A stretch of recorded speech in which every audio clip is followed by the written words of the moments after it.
All right, what is up? I am excited to be recording this for you and to be here with you because this is an extremely important topic. This is how to maximize your fat burning using a concept called Fat Max.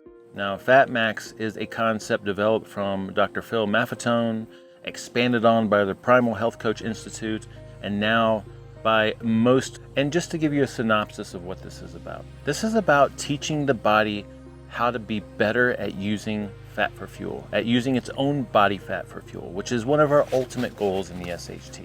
The way that we teach the body how to use fat for fuel is something that happens slowly but consistently over time if done properly. Now, when I was in my CrossFit days, it was all about intensity, and it was all about forcing that adaptation that comes from intensity. And adaptation does come from intensity. But what I've learned over the past few years is that that intensity level does not need to be pushed that often to get the benefits that we want. And specifically, I'm talking about benefits from resistance training as well as all-out sprint efforts. The majority of your fitness routine needs to be at a low level that's teaching the body how to use fat for fuel, not to be mistaken with melting fat off your body.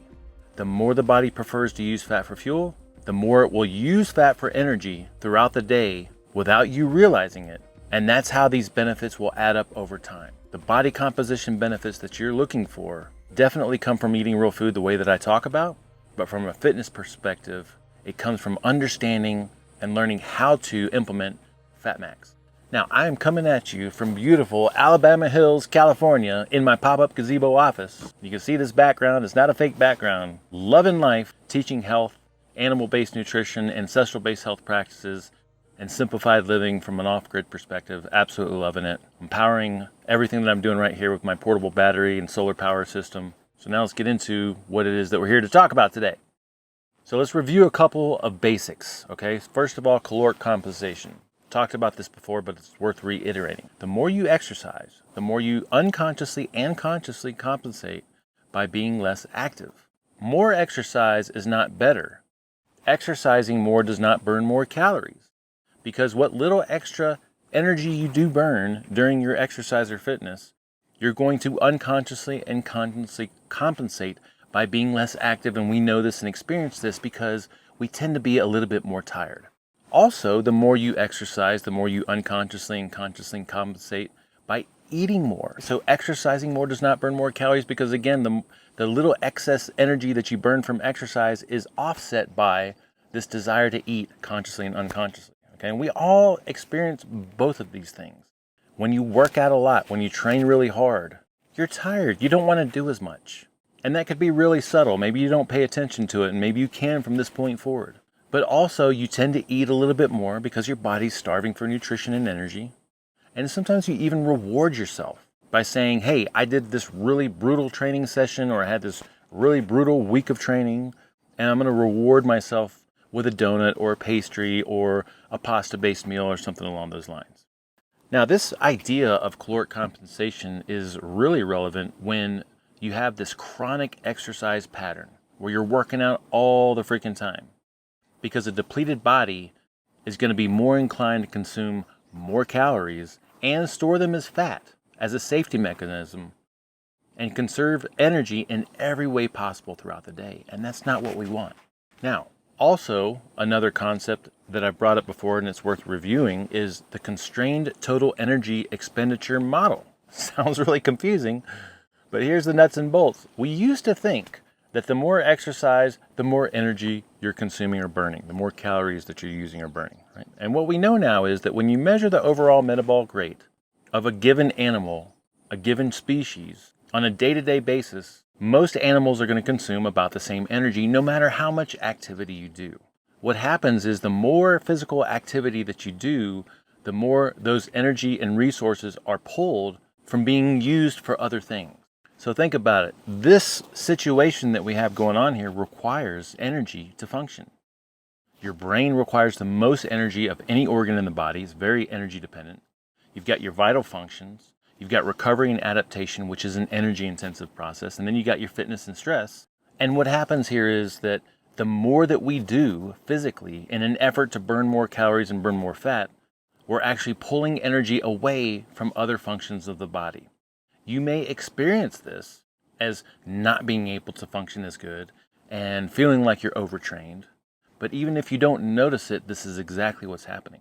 Pro tip, it's not the more you do, it's the what you do and the how you do it. We're training the body to do something.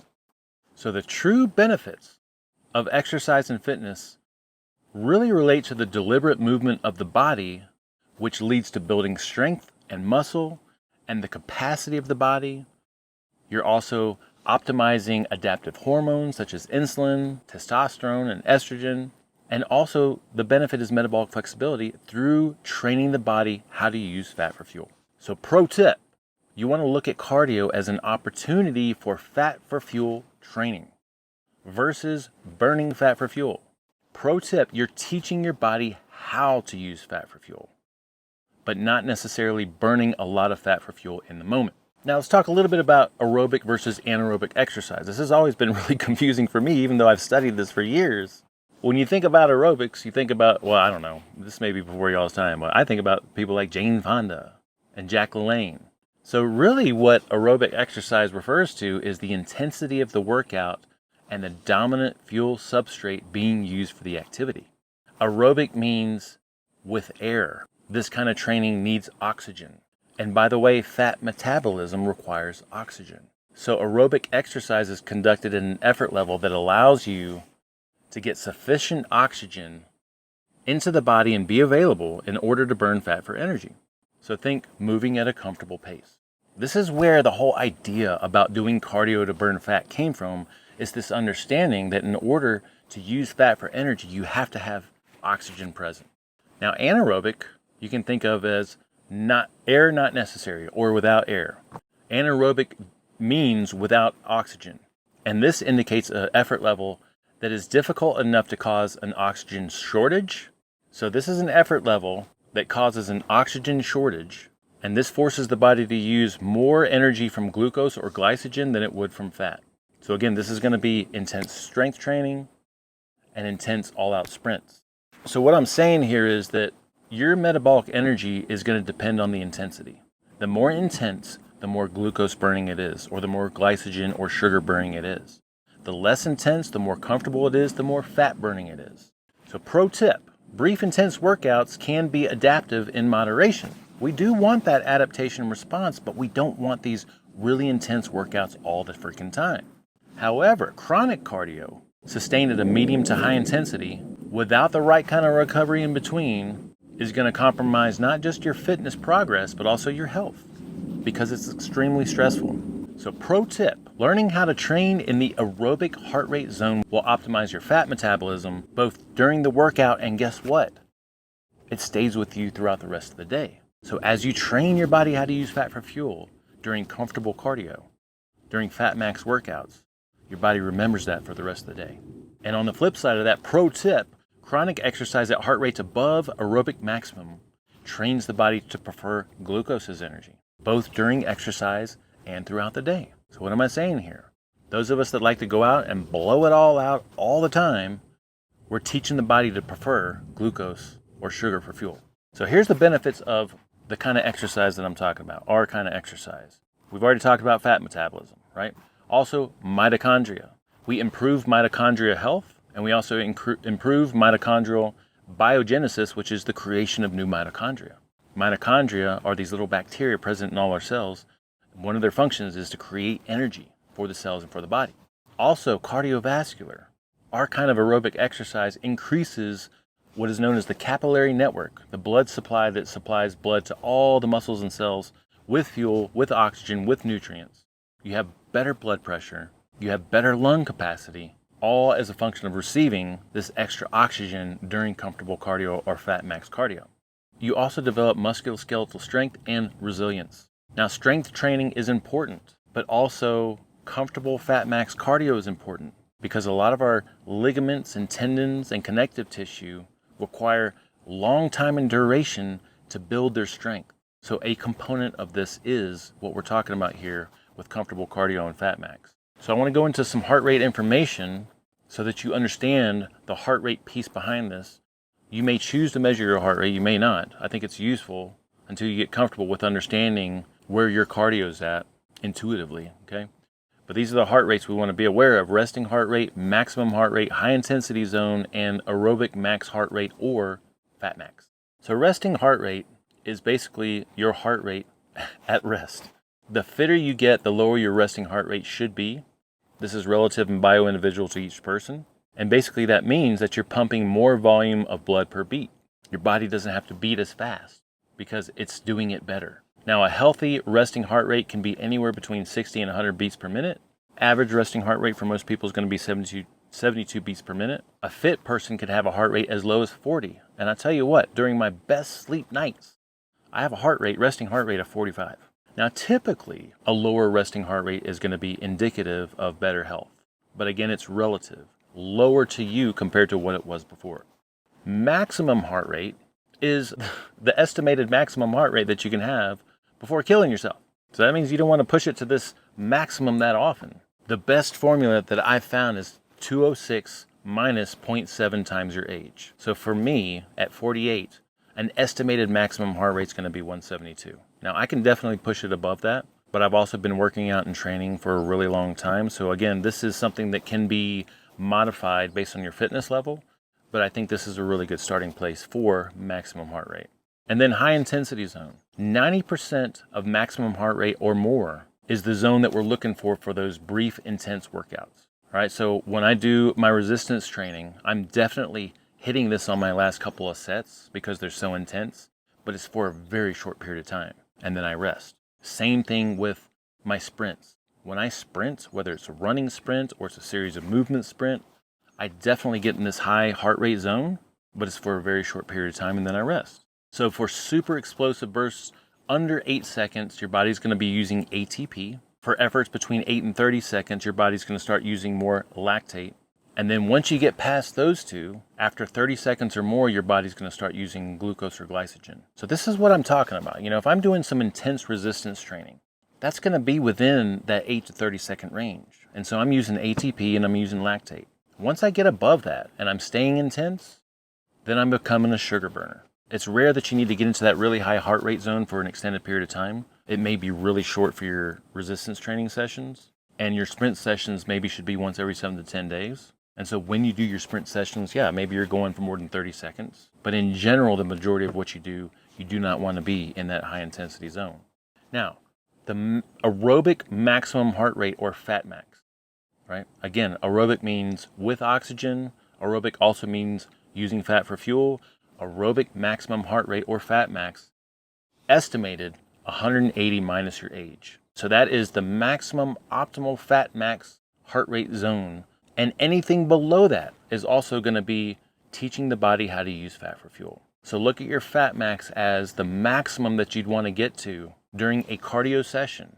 And if you go above that fat max, then you're going to start preferring to use glucose or glycogen for fuel, which is basically teaching your body how to use sugar for fuel. It's always better to err on the side of being conservative, because again, anything up to that fat max heart rate or below is teaching the body how to use fat for fuel. So I put together this nifty little chart graph. So we've got our resting heart rate, and then as we increase our activity level, increase our heart rate, we come up to our fat max, which is 180 minus age estimated. And then once we get beyond that fat max, we start to prefer more glycogen, more glucose, more sugar for energy.